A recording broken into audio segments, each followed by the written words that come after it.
it's a big show. Welcome to the Fade Route It's a big bad show tonight. with DNZ. Yeah, it's a big show. Here are your hosts, Cracking up, telling them lies. DNZ.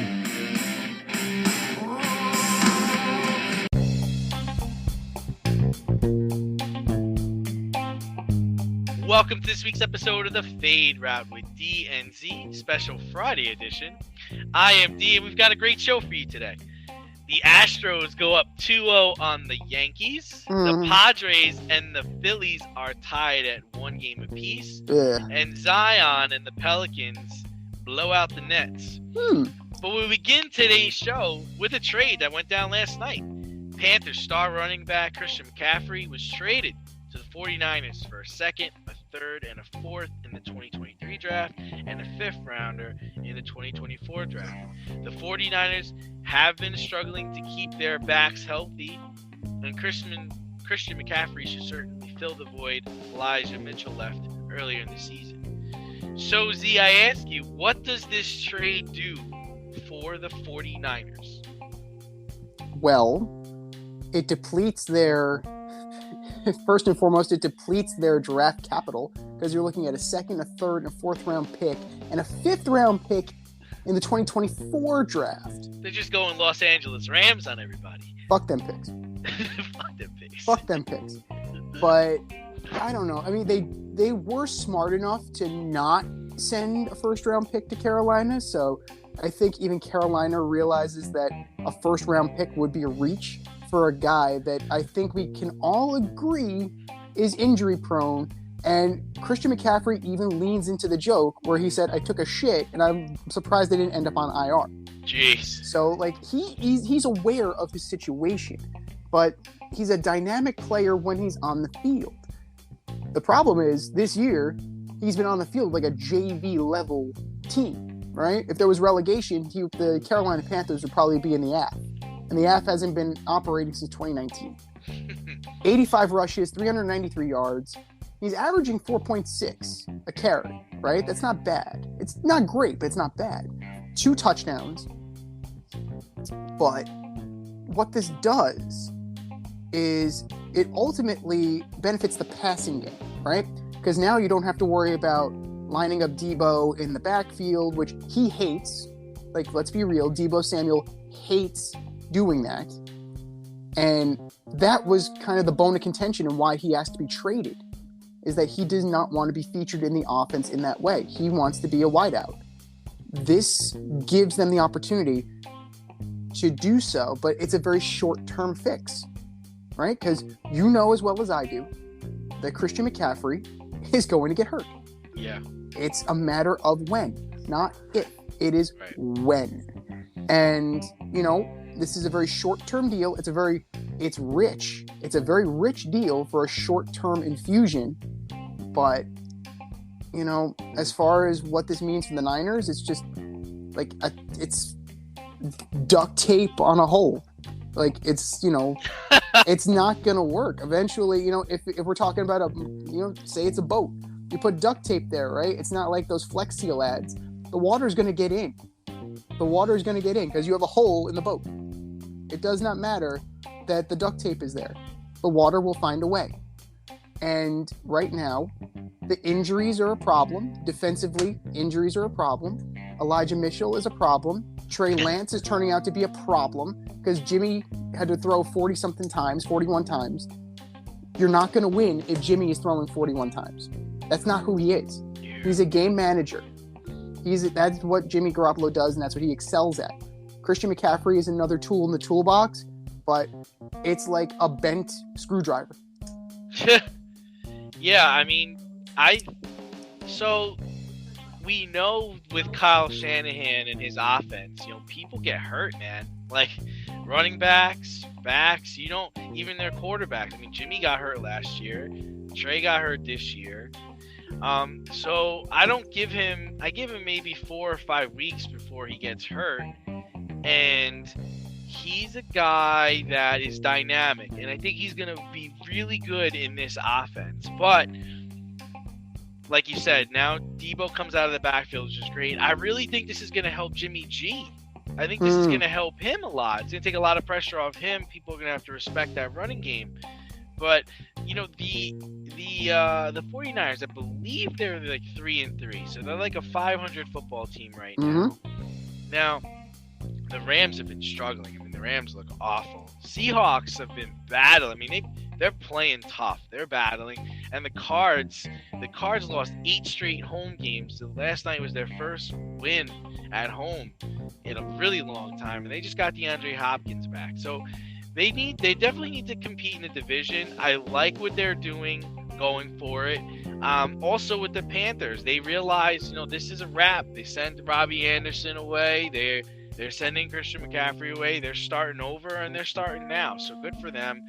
The other part is that Christian McCaffrey's father played for the 49ers, so that kind of comes full circle. Shout out, Ed. What's up, Ed? Yeah.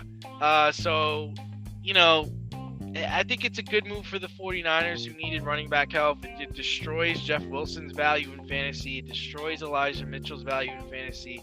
It changes Deebo Samuel's value in fantasy now because he's not going to be coming out of the backfield. I think this weekend they're just going to be going goal line with McCaffrey until they can get him up to speed.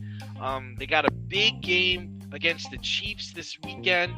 And then next weekend, they have divisional game against the Rams, and then they get their bye.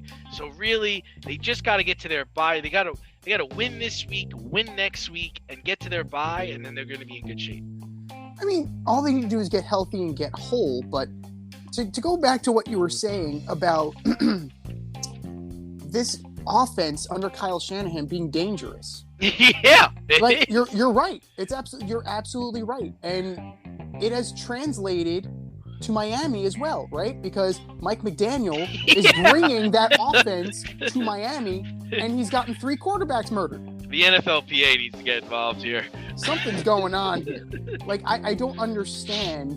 Like, I mean, injuries are one thing, right? Like, okay, every team gets an injury bug, but people get killed out there. Yeah, no, Two this almost is died. different. This is different. Tua almost died. No, Tua did. He said he lost consciousness. They blacked out, Mike. Right. It's like, shit. You want to watch MacGruber?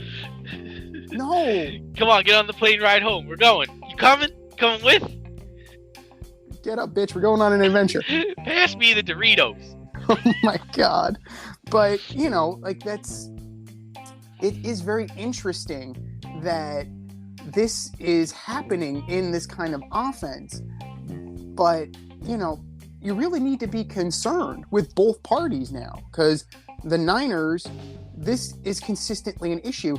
And you need to wonder, right? If you're John Lynch, if you're Kyle Shanahan, and now you see it translating to multiple places, maybe we got to change something up a bit, because we're going to get our guys fucking killed. Nah, they don't care. They don't care. Do you love brownies? Of course you love brownies. But you know what's better than a brownie? A delicious, handcrafted, gourmet brownie delivered right to your doorstep. That's what our guys at Sweet Life Brownie Co. offer.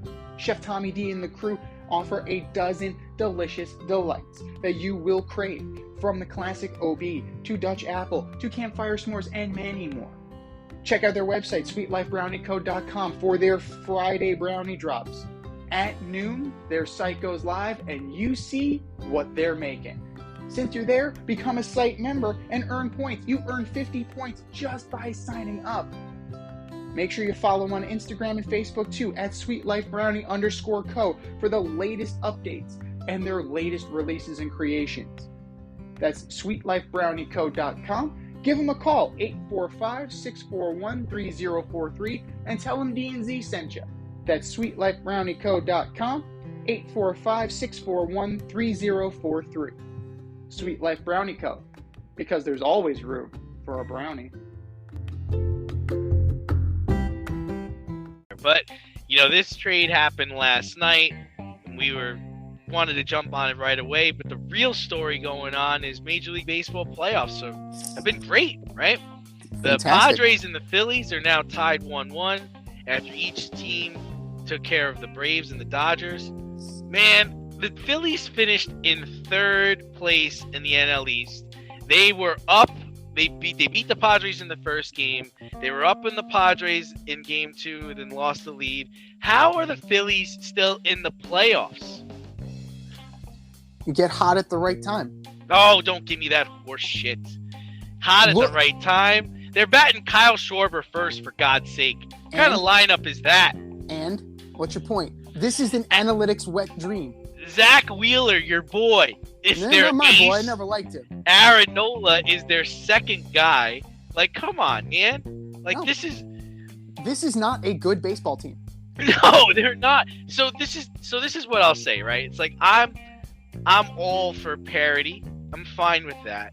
I do always want to see the best teams compete for a championship. I, in the beginning of the season, felt like the Phillies had a very good team because I thought they were going to bang the ball out of the park.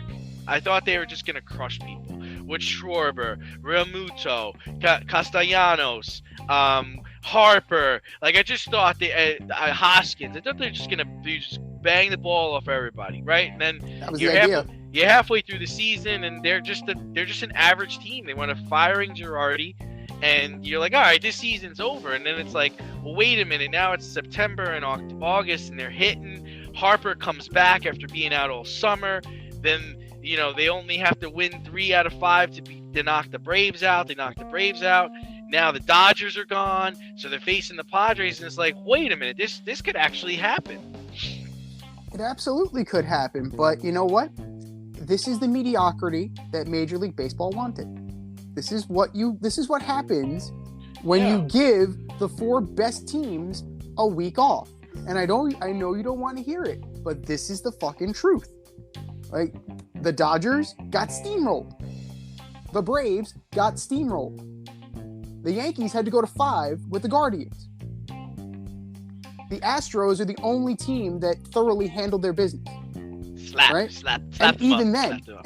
the Mariners... They had to come back in every game. They did. It wasn't easy, but they're the only ones that truly slapped down their opponents. So there's something to be said for this playoff format being that fucked, okay? To where you have a competitive disadvantage for your best teams. And it renders the question. It begs the question, what is the point of the regular season? Why am I going to try and get the best record when I'm going to get a week off and I could possibly have a negative, possibly have a disadvantage moving forward? Because you're playing it like it doesn't matter. This shit matters, dude. Getting hot at the right time, getting healthy at the right time, it matters. Listen, I'm not going to complain about what happened to the Braves or the Dodgers. I'm not going to complain. I mean, they got beat. They didn't deserve to be there. That's fine. The only thing I have an issue with in the Major League playoff format, I don't care about the week off. That doesn't bother me, and you know that. The issue I had is the play-in game, right? It's like you're letting essentially 2 teams that really shouldn't be playing play each other, right? It's almost like a warm-up. And then you get thrown into a game where this year it just happened to be that the Phillies get thrown into a game with the Braves, who, they played 19 times this year. Mm-hmm. Like, they know how Fried's pitching. They know how the Braves are going to play certain situations. That's fine. You should know your opponent, but that's what hurt in that situation. Now, if the Phillies knock off the Braves and the Phillies beat the Padres and the Phillies go into the World Series and they beat the Astros, man, hats off to the Phillies, right? I mean, forget about getting hot. I mean, you ran through the gauntlet and you came out on top. It's hard to argue against that.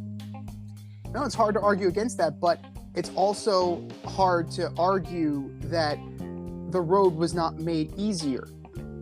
And the road was definitely made easier by this format. Now, I can totally see a complete overcorrection in the opposite direction. We know that Major League Baseball is looking to expand. We know this. They're actively looking for sites and ownership groups. The moment when the ink is dry on the two new teams, because it's going to be two, right? You're at 30 now. You want to get to 32. 32 means 4 even divisions of 4. So 16 per league. That means you're going to have 8 teams in the playoffs. They're just going to keep adding. This is bound to happen. And we're going to get closer and closer to the format that every other major sport has. And it's only a matter of time. It is inevitable. And all that's going to do is further dilute the game. Yeah, so moving on to the other side, right?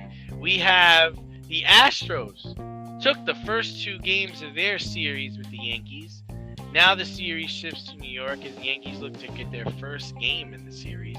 They'll be throwing your boy Garrett Cole in Game 3. A lot has been made of Boone's lineup decisions. People he's putting in the field, people he's batting in certain places in the batting order.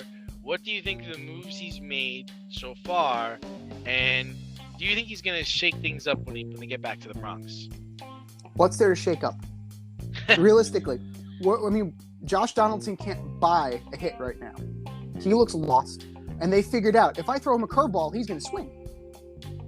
Or he's just going to get locked up because he has tunnel vision right now. He looks absolutely lost, and he's taking it into the field. IKF, adios. Like, come on. They're playing a rookie over you. Oswald Peraza has played exactly as many games as I have played in the major leagues. And he's starting in the championship series over the guy that they purposely went out and got for defense, right? That was part of the whole thing. Otherwise, they would have kept Gio Urshela. Say what you will about Gio Urshela. He's better than IKF. I don't know about that, man. I mean, Gio Urshela. Yeah, look at the numbers. Look at how he performed. IKF, hot garbage. Gio Urshela, solid. Matt Carpenter looks lost. The problem with Matt Carpenter is give the guy a break. He was hurt. You tell him to come back. He's facing Verlander. He's facing top end pitching right now. Come on. Right. What's crazy is that I believe the Yankees struck out 17 times in game 1. And then I think their 7, 8, 9 hitters struck out 13 times combined. There are 2 guys hitting right now. There are 2 guys hitting. The immortal Harrison Bader, Horace Man's own, Bronxville, and Mr. Anthony Vincent. One Anthony Vincent Rizzo, our paisan. So, the coupling of no hitting with the questionable at best bullpen choices, right? Tyone was struggling at the end. He's at the end of his rope. You have a full complement of pitchers, right? You have your Loaizagas, you have your Trevinos, who came in eventually. You have your Wandy Peralta, Mr. Big Balls, like Severino called him. He's got brass balls. Instead, you go to Clark Schmidt. Clark Schmidt, who's like the second to last guy in your bullpen. And the only other guy, the guy at the end of the bullpen, is Domingo Germán because he gives you length. That's the only reason why Domingo Germán doesn't go in ahead of Clark Schmidt. And he gets the job done. He gets Tucker to ground into that double play. That's it. Yeah, and then what? And then he comes back. He comes back in the next inning and bomb. He was so excited. He was so excited that he got the ground down double play, pumping his fist, his chest. And they're like, "All right, nice inning. You're going back out there, huh? What? Well, I Skip. Skip. I did it. I thought that was it. But Skip. No. You got another inning. Oh, all right. Bang.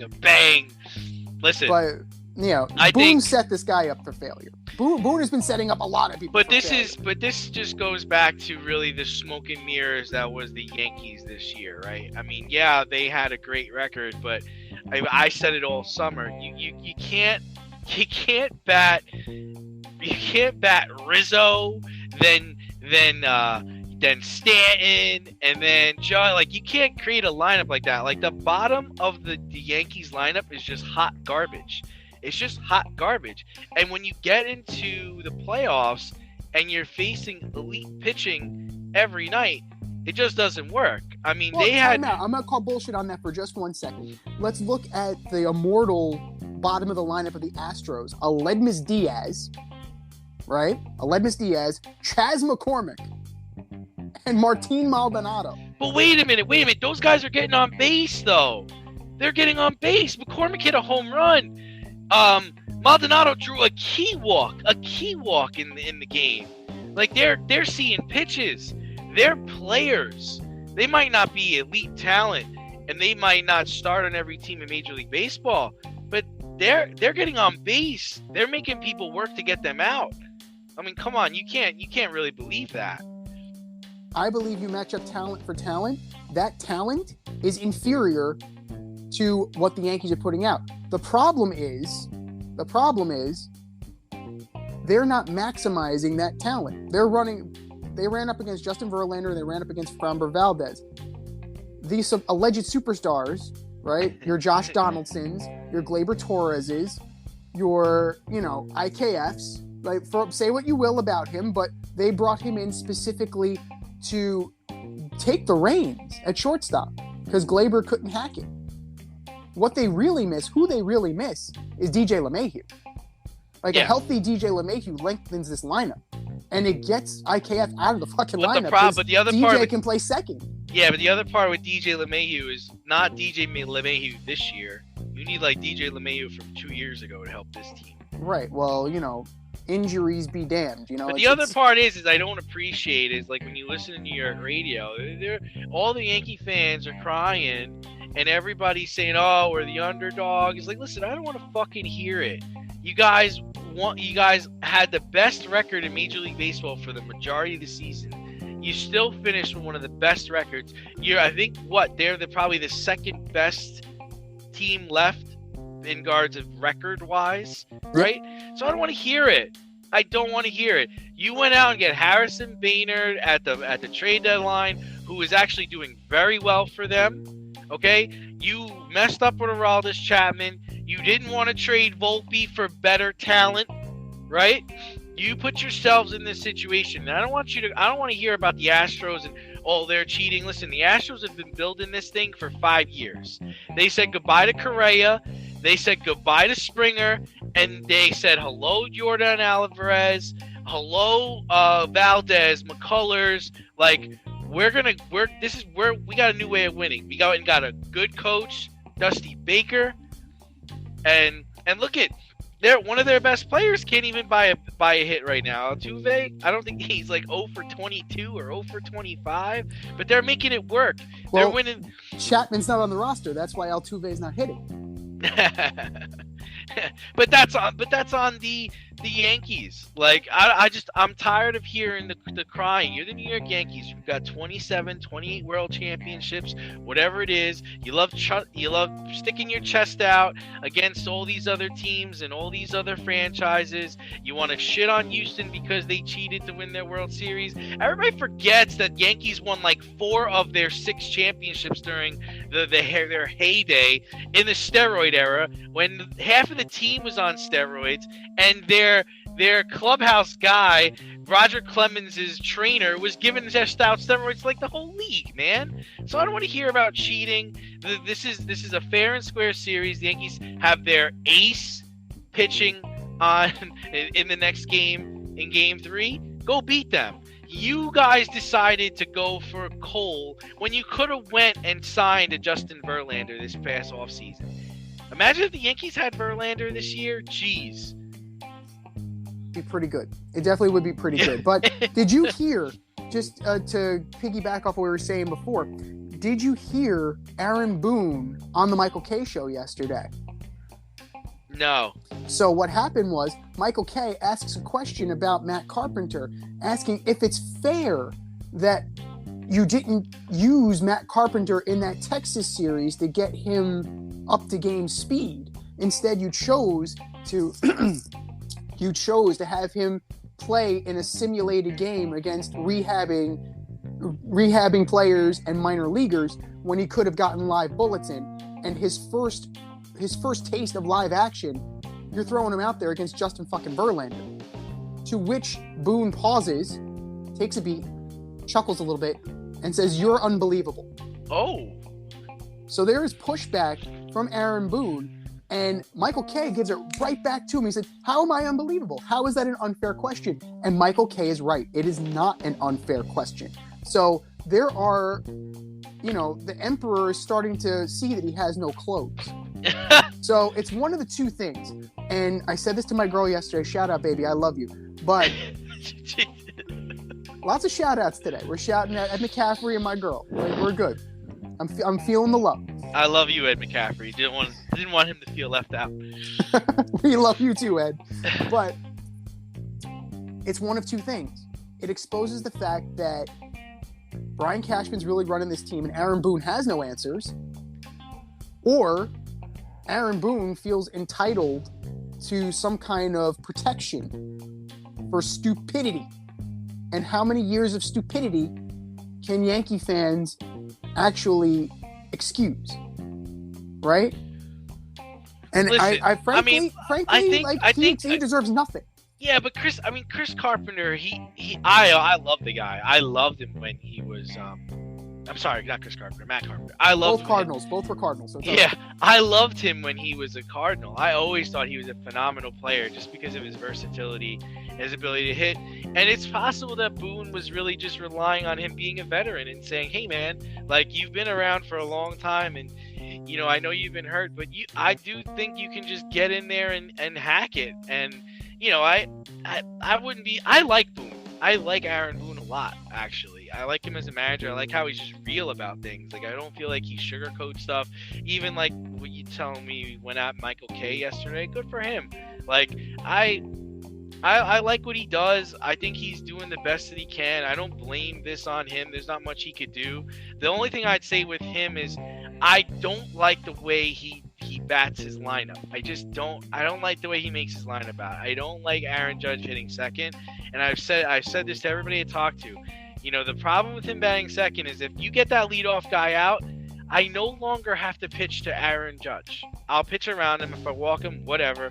Rizzo's up next. He's a 240, 250 hitter. Or Stanton, it's either bomb or bust with that guy. So I'd rather take my chances against him. And it just never, in my opinion, it just never works out coming around the lineup. Like, very rarely do I see Aaron Judge get up with, like, bases loaded. Or do I see him get up with a runner on second and third or something like that, because he's batting second. So the bottom of the order, which we just said is trash, doesn't get on base. So when he gets up, there's no one for him to knock in.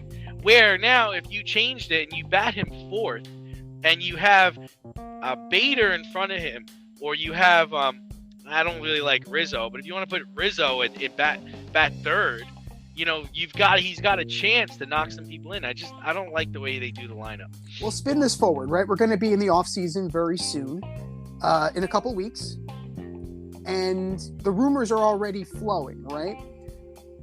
There's no guarantees that the Yankees will bring back Aaron Judge. Ohtani is out there.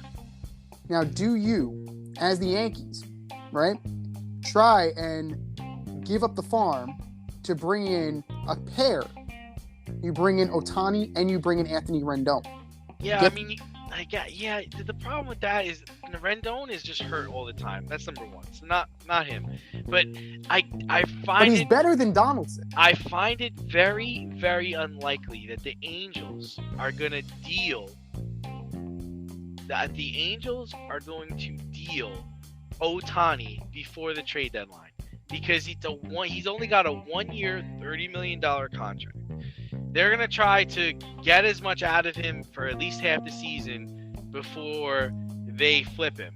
And I don't know how much teams are really going to be willing to give up when it's a year rental, and you really don't know, what if he's going to play for you or not. Right. Well, here's the thing. Here's the selling point. If I'm Perry Manasseh, right? You're not just getting one player. You're getting two. Plus, you're going to get Anthony Rendon.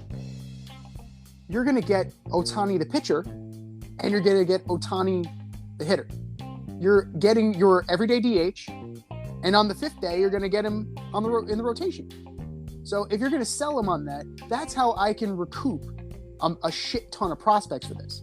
If you frame it that way, because here's why it's risky for them to keep Ohtani. Because the longer it goes, right, because he's such a unique talent, the longer it lingers, the greater chance there is that he gets injured.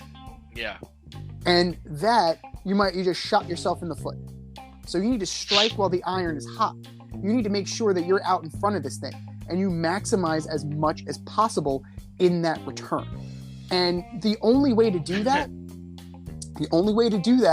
is you got to go to the big fish, right? You have to go to the teams with the best minor league systems, and you have to go to the hungriest teams. And the Yankees are going to be starving for pitching. Avoid messy accidents. Get better stopping power with your brake pads. Callahan brake pads. You never know when you'll be driving in the road and there will be a truck tire that you need to avoid and save your family. Callahan Auto. We really care about what's under your hood. Well, it certainly looked like one basketball team shot itself in the foot this past weekend. Oy. So the basketball season opened in the shadow of Major League Baseball playoffs. One of the surprising games from the opening week was the Pelicans blowing out the Nets in Brooklyn by over 20 points, 22 to be exactly. Your boy, Ben Simmons, 5 rebounds, 5 assists, 4 points, and I believe he fouled out of the game. Oh, you believe correctly. So how should we make this about the Nets or should we make this about the Pelicans? I mean, how good are the Pelicans with Zion Williams? Well, speaking of hungry, Zion was hungry to get back on the court, right? And he showed it, 25-9. Like, good. Like, he was a plus 13. Wait. Was that Ben's line or was that Williamson's line? That was Zion's line. Oh, Zion. Oh, that was wow. Zion. So that guy wants to play basketball. Right. That guy's excited to be back and playing basketball, right? Ben put up a triple single. 4, 5, and 5. A minus 26. Oh. And he got fouled out.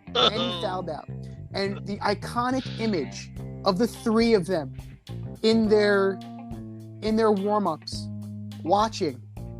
If you're a fan of Schadenfreude, if you're a fan of Karma, then that image was one for you. But it's one game.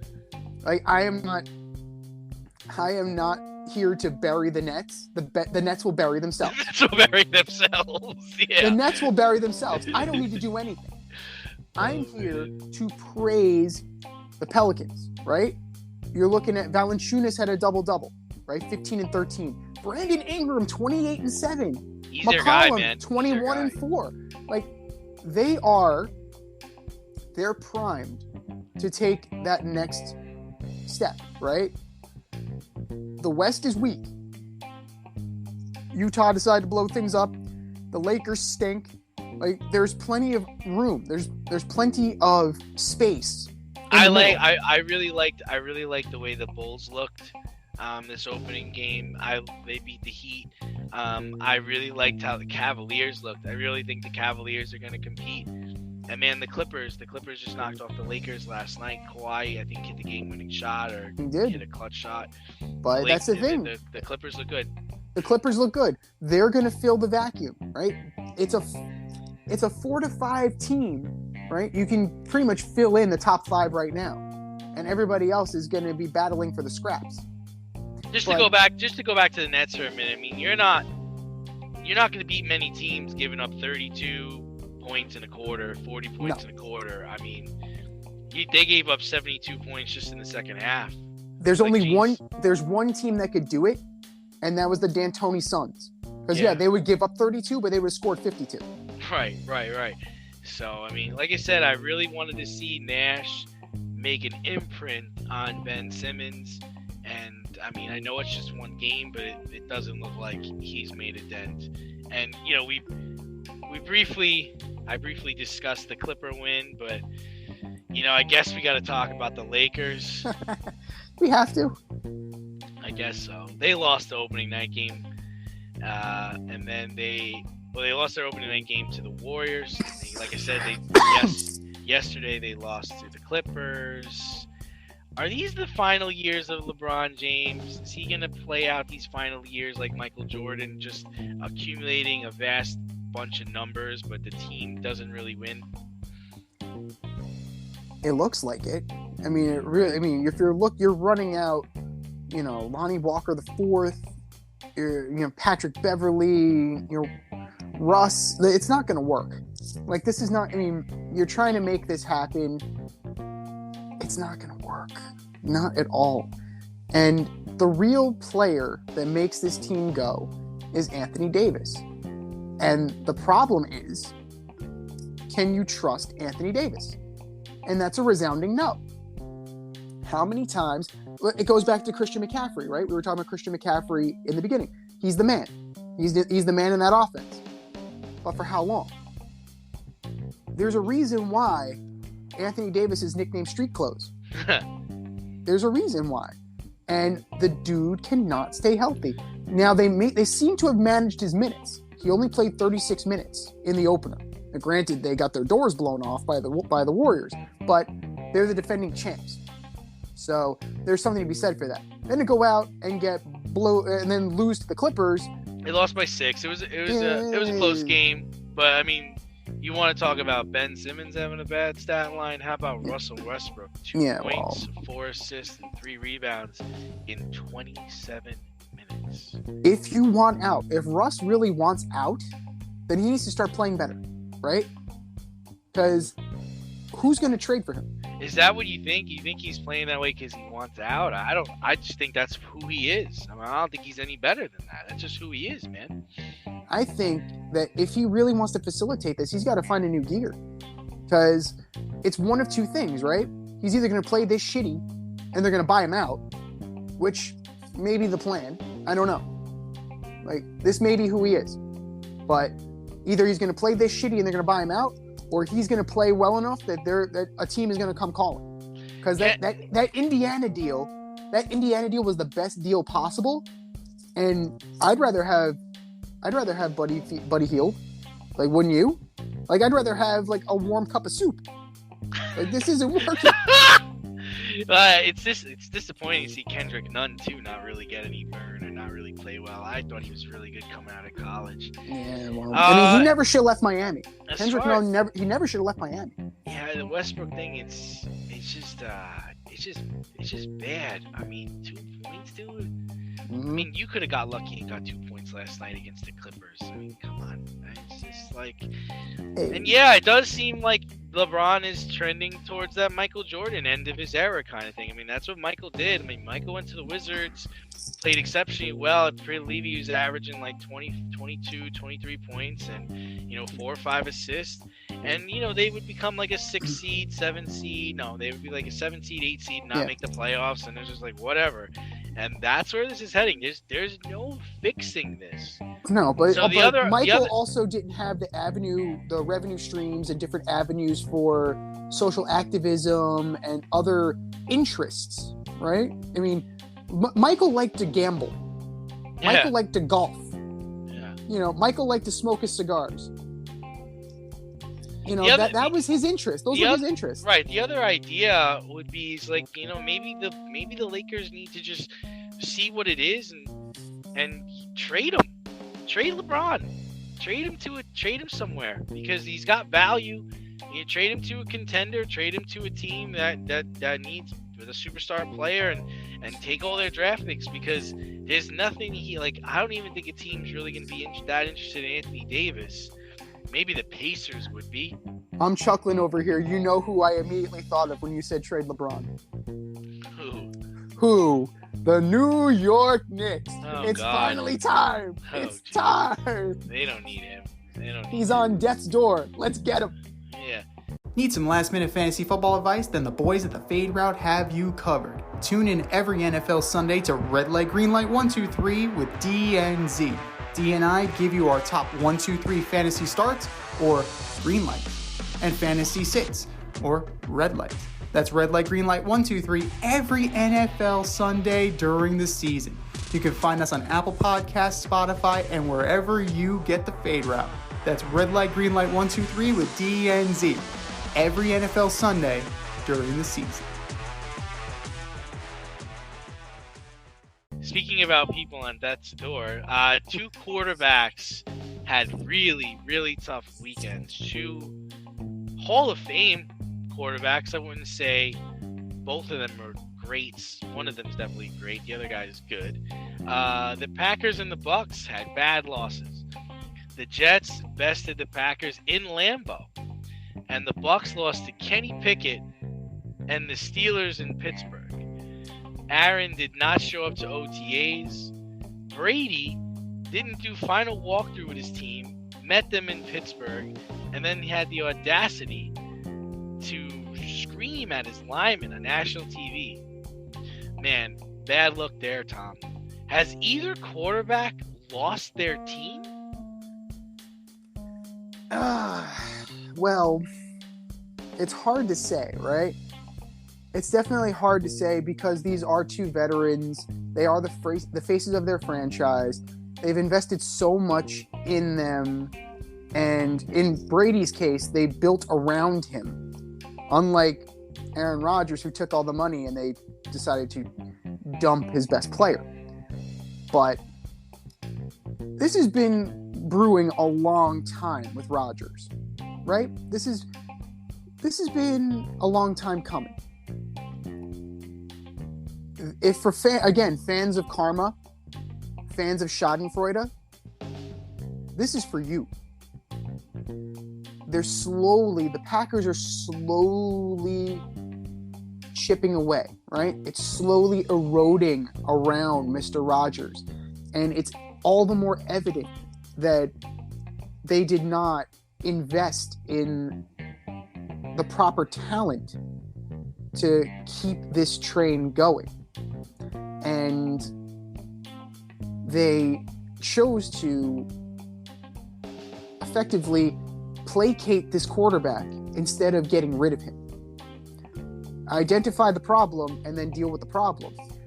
They identified the problem and proceeded to try and win over the problem to where they're trying to reason with. It's like a toddler who won't eat his vegetables.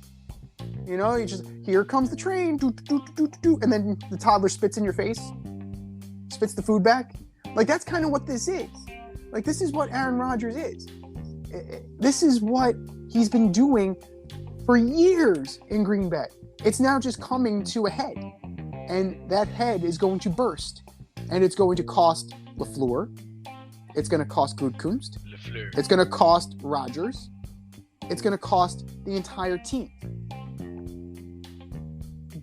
For Brady, you can't tell me he wanted to play this year. You really can't tell me he wants to play. He's there, but he's not there. You know? Like, he's still going through the motions, and Brady going through the motions is still pretty goddamn good. But it looks like he's preoccupied elsewhere. I mean, the Giselle thing is happening now. Giselle. Antonio Brown coming out and attacking, you know, like Cobra Kai. Like, it's just like, that's like the most inopportune moment for this. And then for Brady to skip walkthrough to meet the team in Pittsburgh. Mazel tov, Mr. Kraft. Congratulations on your wedding, by the way. Where was our invite? I just want to know. Damn like, it. Come on. Like, we bring the life of the party. But, you know, this is an isolated incident compared to years of festering under the surface in Green Bay. And it's a bad look. It really is a bad look for Tampa Bay, where, like, Pickett didn't finish the game, right? Trubisky did. They lost to Mitch. They lost. Tom's like, I didn't leave my wife and kids to come here and lose to Kenny Pickett and Mitchell Trubisky and the Pittsburgh Steelers. And somebody, you know, under their breath, somebody said, well, then maybe you should have been here on Saturday. Oh! Shots fired. Shots fired. But you can, you know, both teams, Tampa Bay and Green Bay, this is not This is not what they signed up for. This is not what they chalked it up to be. Green Bay, like I said before, they're mediocre, can beat teams best. Clearly, that is not the case. Clearly, that is not the case right now. The Buccaneers, because of their division, they're still in this. Green Bay, you're fighting for a wild card right now, so you need to snap out of this because Minnesota, they have their foot on your throat.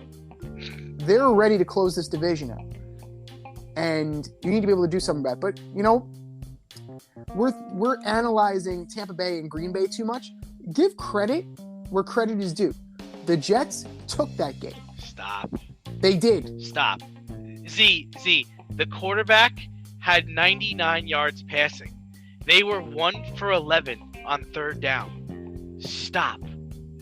It's an apparition, dude. They're not good. They beat a bad team. The Giants beat them too. The Packers are just not a good team. Their receivers don't get separation. Their quarterback didn't go to OTAs or it doesn't work with his receivers. I wouldn't be surprised if he retires after this year. Don't even go there. Don't even go there, dude. Like you are what your record says you are. Certainly are. 100% you are. I'm not disagreeing with that, but the fact of the matter is that the Jets beat a bad Packer team. They beat a Miami Dolphins team that had its third string quarterback. Come on. Like there's not a lot there. They lost to teams that were good teams, ready to play. Let's see what happens. They're going to Denver this weekend. The Jets are probably going to win in Denver this weekend. Russell Wilson's hurt, but they are playing in Denver, and the Denver defense is stout. But reality sets in after that. They're going to play the Patriots, who are their defense is just shutting people out. They're just shutting people out. So if the Jets win in Denver, win in New England, okay, I'm a believer. Until their quarterback throws for more than 100 yards, you know the situation in New York is bad when you have your wide receiver Elijah Moore asking for a trade because he's targeted 0 times in the passing game. The team's 4-2, but you're asking to be traded? Right. What does that tell you? That tells me that he's a bad teammate. Oh, he needs to go. Stop! That tells me he's looking around being like, this isn't going anywhere. This isn't going anywhere. This isn't real. You're telling me that if Elijah Moore, right, was, let's say he was on the Miami Dolphins. Okay. Let's say Elijah Moore is on the Miami Dolphins. He's got Jalen Waddle, Tyreek Hill, and let's say the Dolphins were 4-2. You're telling me he's going to ask for a trade? Yes, because that's who he is. No way. Here's why. There's a reason why he fell to the Jets. Well, he's a trash person. I know that. I know what he did. I know what he did at Ole Miss. He's a trash person. But still, he's on a team that had 99 yards passing and he wasn't targeted. Get me the fuck out of here. Like, are you kidding me? That's like being on the bench on a team that doesn't have any fucking wins. Like, get me out of here. I don't want to be here anymore. Let me go play for the Panthers because I know I'm going to get the ball there. And that's what I'm a wide receiver. I'm a football player. I mean, right now, I'm going out there and fucking blocking people. Like, I'm with him. I'm 100% with him. It's not having been a bad teammate. I want to contribute to the win. I'm not contributing to the win if I'm not getting targets. I'm not getting targets. What am I, a fucking distraction? Like, come on, man. Yes, because now we're talking about you instead of talking about the Broncos. Total trash teammate, trash play. Goodbye. Don't let the door hit you on the way. Vaya con Dios, my friend. Vaya con Dios, muchacho. So when you get traded for Brandon Cooks, right? Oh, when you get traded for Brandon Cooks, because that seems to be the move. Like, what are we gonna do? Let's trade for Brandon Cooks. He doesn't want to leave Houston. Who gives a shit? I didn't ask you that. That's not what I said. That's not what I asked you. No. I said, how do you like New York winter? But no, that's exactly what I'm talking about. You cannot be a 51-1 guy. Like, that's not how this works. You need to be able to fit into the team concept. There's a reason, same reason why Denzel Mims can't get on the field. Like, you need to be able to do more. Guy. Cut him. Let him go. Feel bad for that guy too, man. It's like, yo, I just want to play football somewhere. Why'd you draft me? Why did I get drafted here? You know what? If you want to play better. There's a great idea. You want to crack the lineup? Play better. You want to crack the lineup? Contribute to special teams. Denzel Mims doesn't play special teams. You need to do something. You're such a homer. You're such a company man. You need to. Absolutely, I'm a company man. These teams will be here long after the players. So here's the thing. If you want to play, you need to do something to stand out, and you need to make yourself usable. You need to make yourself accountable. You need to make yourself trustworthy in the eyes of the coaching staff. If it's not going to happen, then you need to go. So if you're not willing or you're not able to do it, then goodbye and let somebody else move in. And that's a lot. I mean, that goes for Green Bay too. You're going to have guys like Lazard, Romeo Doubs, the immortal Amari Rodgers. Like, if you guys, it's time. You either step up or step out. And I think that's what needs to happen. And the veteran presence of Randall Cobb, no offense to Randall Cobb, he's a great player, was a great player. Like, he's just playing out the string now at his point in his career. Like, that's evident. Like, they're not being pushed. They're not being taken into account. The only person that is, like, doing anything is Aaron Rodgers. He's bitching to the media. That's what he's doing. Instead of working with players, he's going around and he's doing the passive-aggressive need to simplify the offense. LaFleur doesn't even know what that means. Good for you, coach. You don't know what... Everybody needs to get in a room. Get in a room and figure this shit out. LaFleur. Same thing with Tampa Bay. Get in the room and figure this shit out. Because Brady clearly doesn't want to be there. Bowles, Light, Brady, you all need to get in a room. And Tom needs to be like, dude, yeah, I don't want to be here. How do we make this happen? So do I have to fake an injury? Like, what do I, like Belichick used to put me on the IR. Like, he used to put me on the injury report. Like, I don't know, what are we going to do here to facilitate this divorce? Oh, sorry. Wrong choice of words, Tom. This separation. No, that's not the right word either. Like, sorry, I'll come up with something. Never mind. I'll figure out the word. But it's clear that there's something there, and Brady just it should have been this year. This should have been his first year of retirement. He should be enjoying it. Instead, he looks like he's, going through the motions.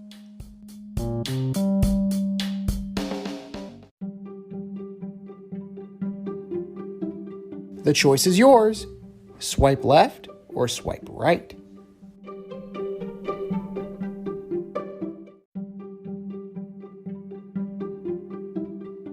All right, boys and girls, we have a special edition of Swipe Left or Swipe Right. It is the NFL quarterback edition.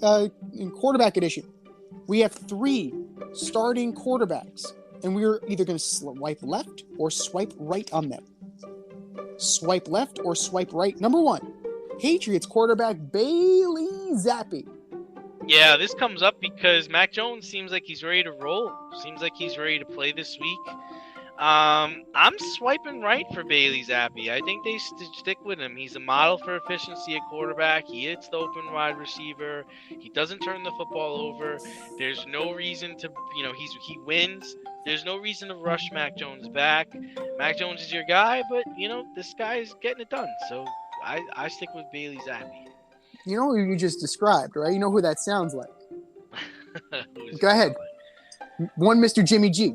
Yeah. Wind it back from years ago. Bailey Z sounds like Jimmy G. Bailey Z sounds like a doctor. He's probably a dermatologist. Yeah, or a podiatrist. Something. Yeah. Progressive foot care. Shout out Dr. Pinker and those creepy commercials. Good for you. But I'm swiping right on Bailey Zappi too. I've been impressed with what he's been able to do. He's 2-0, 72.9% completion. He's completing 73% of his passes. Yeah. So that is impressive. 4 touchdowns to 1 pick, solid ratio. And to be honest here, Mac Jones has not been where they thought he was going to be coming out of Alabama. And if Bailey Zappi can take the job, more power to him. More power to him. It just underscores again, like for the highlight of Zappi in the 7th round or 6th round, wherever he was drafted, it's the low light of drafting Mac Jones in the 1st round. Like, it's the inconsistency of Bill Belichick as administrator, as talent evaluator. But Zappi is showing that in a short term, he's got the goods. Now, give him the rope. The same way that the Cowboys gave Cooper Rush the rope until Dak was totally ready, and Dak apparently is going to start against the Lions. Give Mac Jones the time. Give Bailey Zappi the time to prove that, you know, he is this good or it was an aberration. You have nothing but time. You're playing the Bears this weekend, right? You're playing them on Monday night. Realistically, this is a fine game. This is a fine game for Mr. Zappi to show that he is as legit as we think he is, because they get the Jets the week after that, and the Jets are not the pushover that the Bears are, right? In terms of, there are levels to this. The Bears are down here. The Jets are higher up the food chain. So, and it's weird to say that, but it is. It's true. The Jets will come hit you in the mouth. So we'll definitely see what Bailey Zappi has to offer in 2 weeks. And I doubt that Bill Belichick is going to make such a rash decision and have Jones come back when it's not really necessary. Swipe left or swipe right. Number 2, Broncos quarterback Russell Wilson. I don't think anybody's swiping right on this guy. I mean, he certainly looks like he's done in Denver, and he never even got started. Whether he's hurt or not, or he's having trouble running the offense, running the ball, throwing the ball, he can't hit open wide receivers. The team's frustrated. The fans are frustrated. Fantasy owners are frustrated. I'm frustrated, so I'm swiping left on him. 5 touchdowns, 3 picks, 1,400 yards. Under 60% completion. You're looking at, 58.6. If he's hurt, still not. I mean, he's been playing hurt his entire career at this point because he's been playing behind shit offensive lines. This should be, second fiddle to him. This should be second nature. And I'm swiping left on him. Like, it's not a good fit. Hackett, that hire seems to be a bad fit. This team seems to be a bad fit for Russ. It just seems like another time that John Elway has shot himself in the foot out in Denver. And if Brett Rippon, the immortal Brett Rippon, who's done it to the Jets before, right? He came in when he was a member of the WFT, I believe. Or he was a Bronco. I'm not 100% sure. He might have been a Bronco at that point. But he came in, and he was able to move the ball against the Jets. He was able to make the offense go. If Brett Rippon is able to do that while Russell Wilson is on the sidelines, then you really need to consider what the hell you just invested in. Because it was multiple draft picks, Noah Fant, Andrew Luck, and Shelby Harris. For this, that's a lot. That's a lot for 2 and 4 circling the drain and wanting to fire your coach. So there's no way you can swipe left. You can swipe right on Russell Wilson at this point. Swipe left or swipe right on New York Football Giants QB Daniel Jones. This is really surprising to me. I mean, Max Kellerman and ESPN, they're all about the Giants should give Daniel Jones a 3-year, $75 million contract. Am I missing something? Do not listen to Max Kellerman. The Giants' passing offense is pretty simple. If the first read isn't there, run it. I'm swiping left on him. I mean, I think he's a good player. Is he worth a new contract? maybe short term, but not for $75 million. So this guy like a $30 million deal of 2 years. But that's about it for Daniel. It's time for them to move on. I think they're gonna get a reality check this weekend in Jacksonville, but I've seen enough of Daniel Jones. I'm swiping left too. He's solid but unspectacular. He is who he is. Like he's not gonna wow you. The only thing he's gonna wow you with is the bonehead mistakes that you will see from time to time that usually follows a flash of brilliance, like that 80-yard run and then he trips over his own 2 feet, or running for the first down except he lowers his head. Like that's who Daniel Jones is. Like he's gonna show you a flash and then he's gonna do something stupid. In short, he's this generation's Ryan Fitzpatrick. No, he's not. You think he's going to be a journeyman like that? Yes. He doesn't pass the ball as well as Ryan Fitzpatrick does. But you have to admit that the behavior pattern is very similar. Now, the only difference is that he went to Duke and not to Harvard. So, that does that, and he doesn't rock a sweet beard and look like Conor McGregor. But Daniel Jones has improved. But still, his improved is not very good. As far as this weekend goes, Jacksonville, they're pretty stout in the run defense. It's going to be Daniel's game.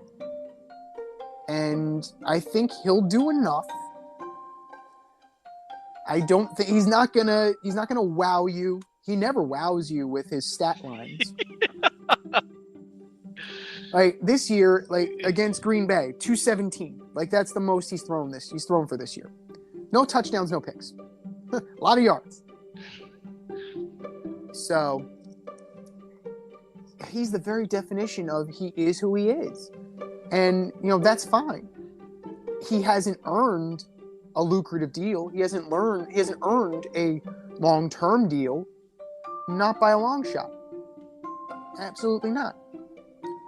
So, playing out the string, you're going to find a new quarterback in free agency. Do not draft a quarterback. And, yeah, he's just... Daniel Jones is the very definition of is who he is. And that's okay, because that'll give him a nice 10-year career as a backup. And who knows, he may get another opportunity down the line like Geno Smith. But, yeah, is who he is. Can you take the championship from DNZ? This year, you can play our football pick'em on CBS Sports and compete against us in the option every week. Check the link in our Instagram bio, Fade Route Podcast, for all the details and to sign up. Then tune into the Fade Route every week until the Super Bowl for updates and standings. Bring it on.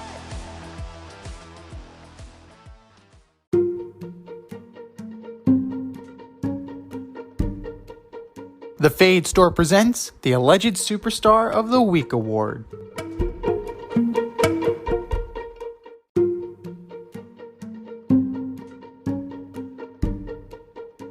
All right, boys and girls, you know what time it is. It is time for the Alleged Superstar of the Week. You know how it goes. We have a poll on our Twitter page at FadeRouteDNZ, and you vote, and you vote, and you vote, and you vote. And once that poll ends, the winner of said poll gets the coveted ass trophy and a shout out on this here show. And do you know who took home the coveted ass trophy this week? I don't. So it was a tie between Whoa. NFL officials and Max Scherzer. So we can break the tie right here, I think. I personally think that the NFL officials had a much worse week than Max Scherzer did. Max Scherzer had one bad game. These guys had multiple bad games in a row. These guys. Yeah, so I think we can give just a little bit of the edge to the NFL officials. And I think that could be a recurring theme moving forward. But that was last week. This is this week. Who are your nominees for the Alleged Superstar of the Week, D? All right, first up, I've got Yankee starting pitcher Garrett Cole. While the Yankees were celebrating after the division win over the Indians, you pretended to take part in the locker room celebration. You put on goggles, took swigs of Budweiser, and then spit it out. Garrett Cole, you are my alleged superstar of the week. Number 2, Tom Brady. My boy misses walkthrough to go to a wedding for his former owner, then gets beat by the Pittsburgh Steelers in Pittsburgh, screams at his lineman on the sideline after he wasn't even at walkthrough. Tom, not a good look for you. You are my alleged superstar of the week. And last and certainly least, Alvin Kamara, my number 2 pick in the fantasy draft this year. Oof. You currently, through 7 games, have 351 yards and 0 touchdowns. Really? See, what do you got? Those are all bad. Those are all really bad. But yeah, those are bad. I need a second. I need 20. I need a 20. But I'm going to start with Cristiano Ronaldo. That guy. You quit on your team. You quit on Man U. Coach Ten Hag wants to sub you in, and you walk off. Like, no, I'm good. No Thank mas. you. This has been a season of poor diva-like behavior from one Mr. Ronaldo. And it makes you wonder, right? Is he really the best in the world? Because, you couldn't have a shittier teammate. That's a pretty shitty teammate. You sold your team out. You walked away when they asked you to go on the field. Like, that's Vontae Davis level bad. That's the one thing he didn't do, was announce his retirement. Middle of the game. Cristiano Ronaldo, that is disgraceful. And you're getting off light, only missing the Chelsea game. I don't see how you're welcome back in Old Trafford, but that's just me. Cristiano Ronaldo, you are my alleged superstar of the week. Aaron Boone, for these questionable, and then I say questionable, decisions. Clark Schmidt got the job done. Run him back out there. That's fine. Go ahead. You got this. Bam, bam, bam. We'll go to Tremino.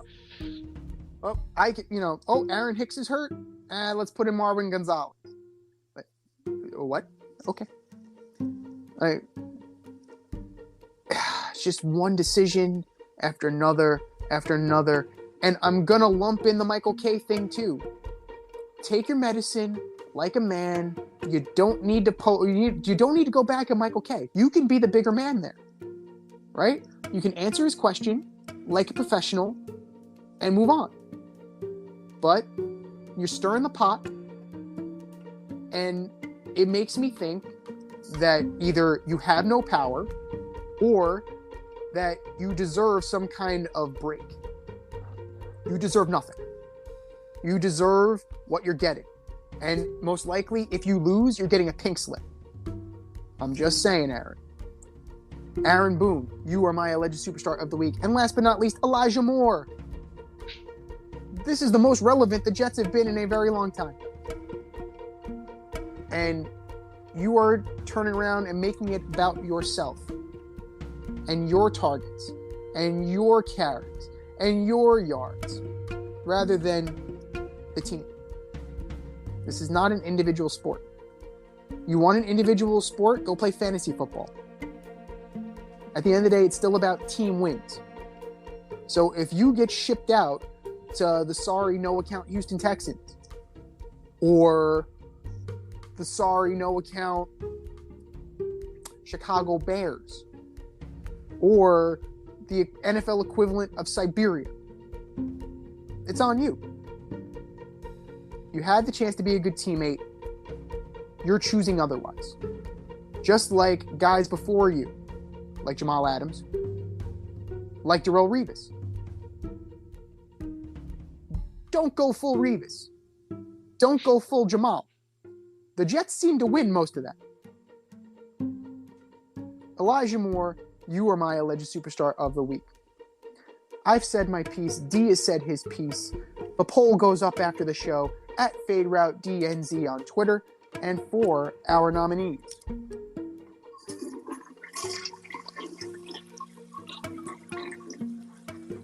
Just do better, boys. Just do better.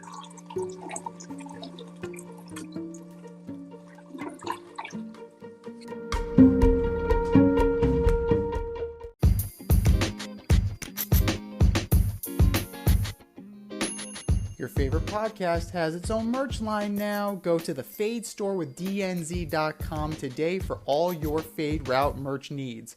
I'm talking tank tops, t-shirts, sweatshirts, like yoga pants, we got those too. Like some cool accessories, we got those too. And we're not done yet. We have so much more planned for you, but check out what we have today at the Fade store with DNZ.com.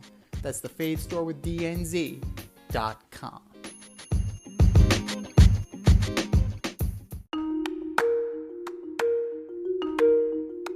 Let's run the option and give you our picks for the week.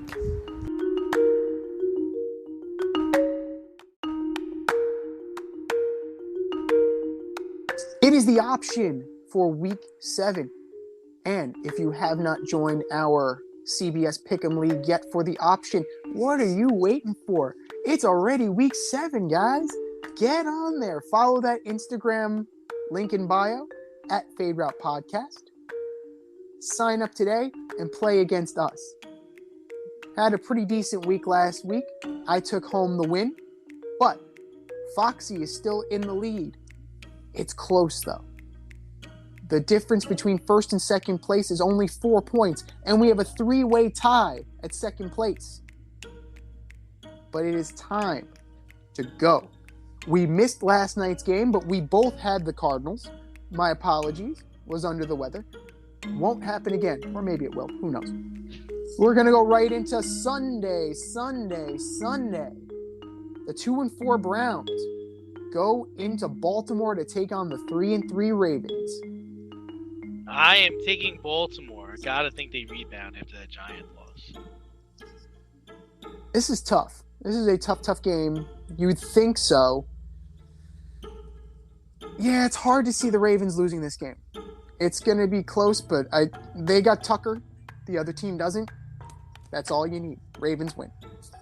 The 3-3 Tampa Bay Bucks take on the 1-5 Carolina Panthers. Oh, Bucks. Carolina's giving up.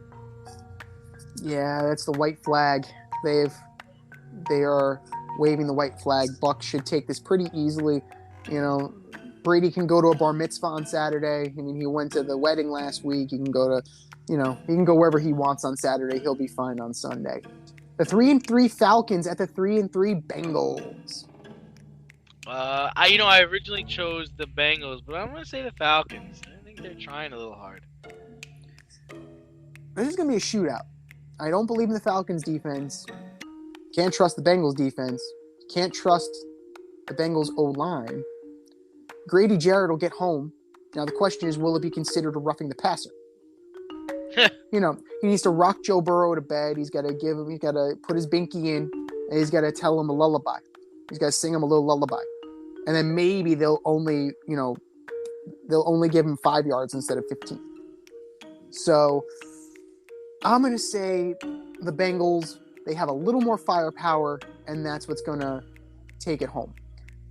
The 1-4 Detroit Lions at the 4-2 Dallas Cowboys with one Dak Prescott under center. Dallas. It's going to be closer than we think. I think that Dak is going to take them back a notch. I really think that he slows this team down. And you really saw it. You saw it with Cooper Rush once he was in there. Dak struggled. Cooper did not. That being said, Cowboys are going to win by 7.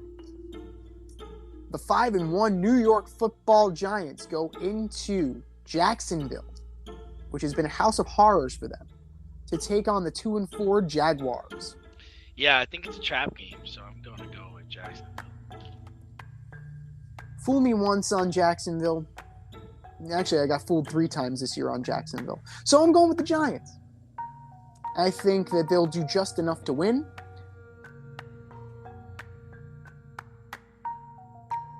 The defense will show up at the appropriate time. And Daniel Jones will do just enough because that's who he is. He is who he is. The 3-2-1 Colts in a division matchup go into Tennessee to take on the 3-2 Titans. Gonna take the Colts. I think they're surging. This is tough because this is really the definition of mediocre. It's like, what do you take here? Do you take the Matt Ryan led team, which is Matt Ryan. right? Blech. Blech. Or do you take the Ryan Tannehill led team? Blech.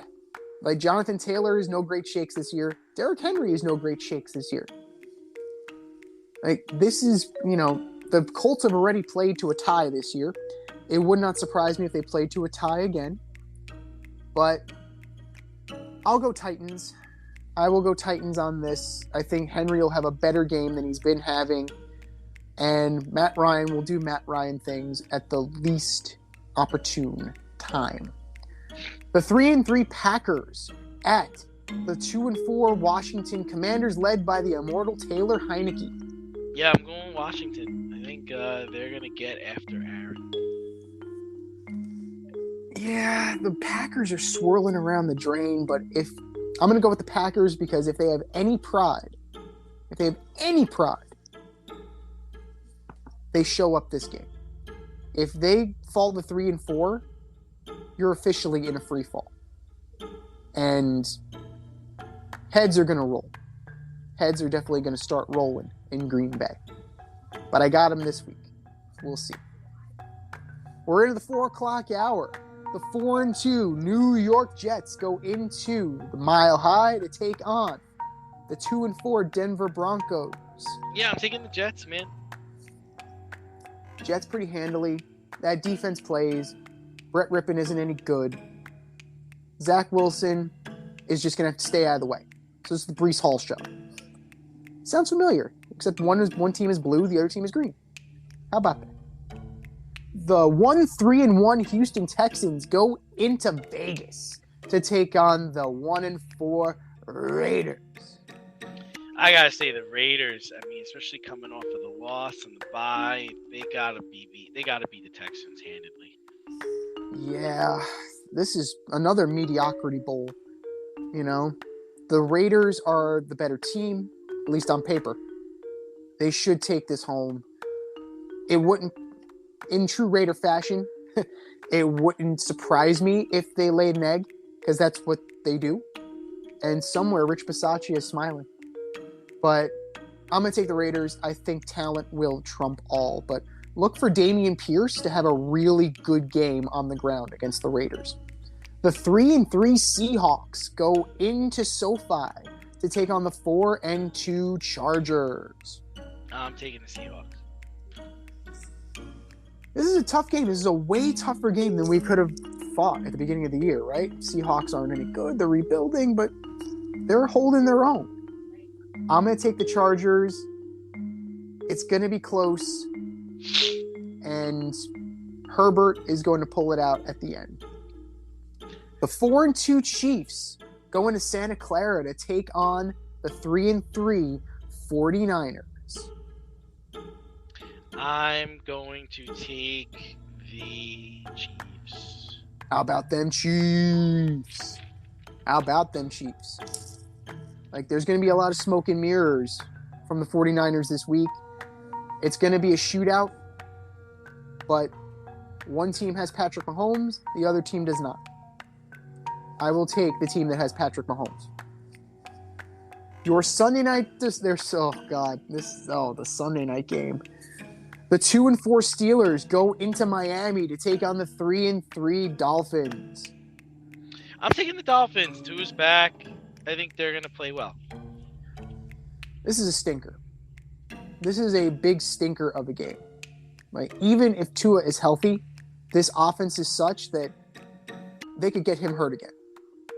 Like, Mike McDaniel clearly just is about running his offense without regard for what's going on around him.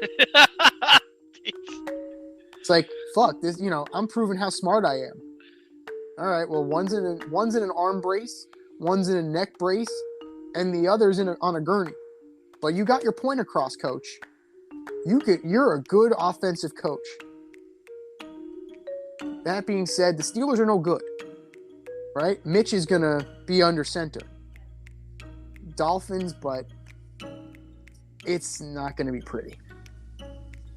Speaking of not pretty, your Monday night delight, the 2-4 Chicago Bears going to Foxborough to take on the 3-3 New England Patriots. Come on. I know, but come on, say it. It's New England. Yeah, say it. It's a formality. You know, we have to say it for our loyal supporters and listeners. It's the Patriots. It's the Bailey Zappi show. Justin Fields is going to see ghosts the way Sam Darnold did. My only question is, are they actually going to get him saying it on the sidelines? Patriots pretty handily. Teams on the bye, the Bills, the Rams, the Vikings, and the Eagles. Adjust your fantasy rosters accordingly. This has been the Fade Route with D&Z. Thanks for tuning in. You can catch our podcast on Wednesday nights on Anchor, Spotify, iHeartRadio, or wherever you listen to your podcasts. Until next time, stay faded, everyone. Time for us to run the go route, but we'll talk to you next week.